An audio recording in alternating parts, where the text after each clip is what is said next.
கரூர் ரொம்ப முக்கியமான ஊர். ஒரு கணக்கு வழக்கு இருக்கு. அந்த கணக்கு வழக்க முடிக்காம விட மாட்டோம். கரூர்ல முக்கியமான ஒரு கணக்கு இருக்காமா, அந்த கணக்கை முடிக்காம விட மாட்டார்.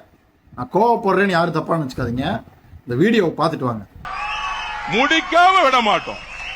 இதே மண்டபத்தில் சொன்னோம். எங்க தலைவரை கை வச்சீங்கல்ல கரூர்ல, இவங்க தலைவர் மேல கை வச்சாங்களாமா. இந்த இடத்துல ஸ்டாலின் ஒரு கிரேட் லீடருங்க. என்னதான் இருந்தாலும் தலைவர் மு க ஸ்டாலின் ஒரு தெளிவான ஒரு ஆகச்சிறந்த தலைவர்.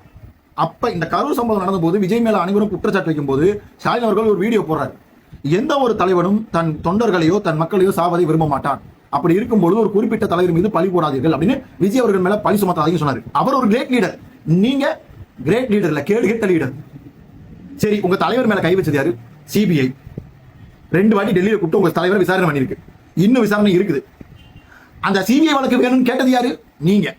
இப்ப சொல்லுங்க, உங்க தலைவர் மேல கை வச்சது யாரு? சிபிஐ. சிபிஐ தான் வேணும்னு கேட்டது யாரு? நீங்க.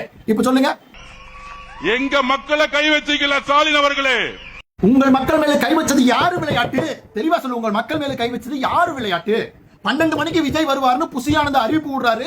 ஐயோ தலைவரை சீக்கிரமா பார்க்க போகணுமே 7 மணிக்கெல்லாம் கிளம்பி 12 மணில 1 மணி வரைக்கும், 2 மணி வரைக்கும், 3 மணி வரைக்கும், 4 மணி வரைக்கும், 5 மணி வரைக்கும், 6 மணி வரைக்கும், 7 மணி வரைக்கும் சோத்தவே திங்காம அந்த கூட்டத்தை அங்க போட்டு டம்ப் பண்ணி அடைச்சு அந்த கூட்ட நெரிசல் அந்த மக்களை வச்சிருந்து வேடிக்கை பார்த்தது யாரு? ஆதவர்களே, தலைவர் இதோ வந்து விடுவார், 1 நிமிடத்தில் வந்து விடுவார், 10 நிமிடத்தில் வந்து விடுவார், இதோ காண உங்கள் கடவுளை காண தரிசனம் காண வாரீர் கூட்டத்தை சேர்த்துனது யாரு? ஆதவர்களே, திமுக மைக்கு போட்டு கூட்டம் சேர்த்துனது நீங்க. கூட்டத்தை சேர்த்துனது யாரு? நீங்க. தெளிவா சொல்லுங்க, கூட்டத்தை சேர்த்துனது யாரு? திமுக தாவேக கூட்டம் சேர்த்துச்சு. உங்களுடைய தலைவரை காண நீங்க தானே கூட்டம் சேர்த்துனீங்க.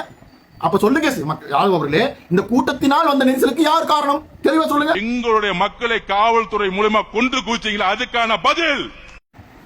அந்த கூட்ட நெரிசல்ல யாருமே சாகக்கூடாது, மக்கள் சிரமப்படுறான்னு ஒவ்வொரு காவல்துறை அதிகாரியும் தன்னை அந்த கூட்டத்துக்குள்ள தன் உயிரை பணை வச்சு உள்ள போய் ஒவ்வொருத்தரையும் காப்பாற்றி ஒவ்வொருத்தரையும் ஆம்புலன்ஸ் ஏற்றி விட்டது காவல்துறை. இப்படி கேடு கட்டுத்தனமா பொதுவெளியில காவல்துறை கொண்டு குவிச்சாலும் வெக்கமே இல்லாம ஒரு அமைச்சர் பேசுறீங்கன்னா எனக்கு புரியல. ஆட்சியும் அதிகாரமும் என் கையில் இருக்குது, நான் ஒரு அமைச்சர், என் வாய்க்கு வந்ததெல்லாம் நாய் மாதிரி நான் குறைப்பேன், என்னை யாரும் கேள்வி கேட்க மாட்டான்ற தைரியமா? எப்பேற்பட்ட ஒரு கேடுகட்டமான கருத்து இது? காவல்துறை தான் கொலை செஞ்சாங்களா? சரி, நீங்க தான் இப்ப ஆட்சியில் இருக்கீங்க, நீங்க தான் இப்ப அமைச்சர். எந்தெந்த அந்த வீடியோ ஃபுட்டேஜ் எடுத்து போடுங்க. காவல்துறை எப்படி கொலை செஞ்சுச்சு, கழுத்து நிறுத்திச்சா, காலை உடச்சிச்சா, அதை எடுத்து போடுங்க.